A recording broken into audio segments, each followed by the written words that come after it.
என்ன, நீங்க ஐன்ஸ்டீன் ரேஞ்சுக்கு ஐடியா குடுத்தாலும் உங்க ஃப்ரெண்ட்ஸ் குரூப் உங்கள வடிவேலு மாதிரி தான் பார்க்கறாங்களா?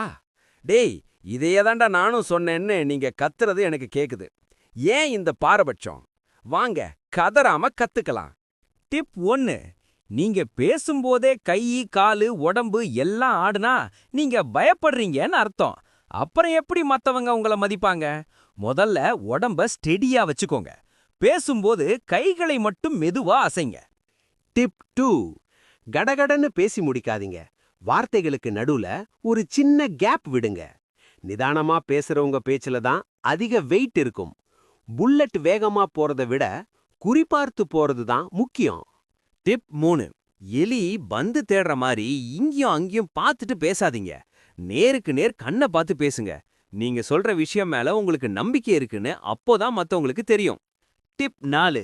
ஒரே மாதிரி மொனோட்டோனா பேசாதீங்க. முக்கியமான இடத்துல குரலை ஏத்தி இறக்கி பேசுங்க. உங்களோட அந்த தெளிவான குரலே இவன் சொல்றதுல ஏதோ மேட்டர் இருக்குன்னு மத்தவங்கள நினைக்க வைக்கும். இப்ப பாருங்க, நீங்க அதே மேட்டரை தான் சொல்றீங்க. ஆனா இப்போ நீங்க ஜோக்கர் இல்ல, லீடர். இனிமேல் நீங்க பேசினா ஊரே கேக்கும். உங்களை யாராவது கிண்டல் பண்ணா உடனே கோபப்பட்டு குதிக்காதீங்க. நீங்க கத்துனா அவங்க ஜெயிச்சிடுவாங்க. அதுக்கு பதிலா ஒரு சின்ன நக்கலான புன்னகை மட்டும் பண்ணிட்டு உங்க பேச்ச தொடருங்க. உன் கிண்டல் எல்லாம் எனக்கு தூசி அப்படிங்கிறவங்க மனநிலை தான் உங்களை பெரிய ஆளா காட்டும். அமைதி தான் இருக்கிறதுலயே பெரிய ஆயுதம். சரி, ஓவரா சீன் போட்டா மறுபடியும் தக்காளி விழும்.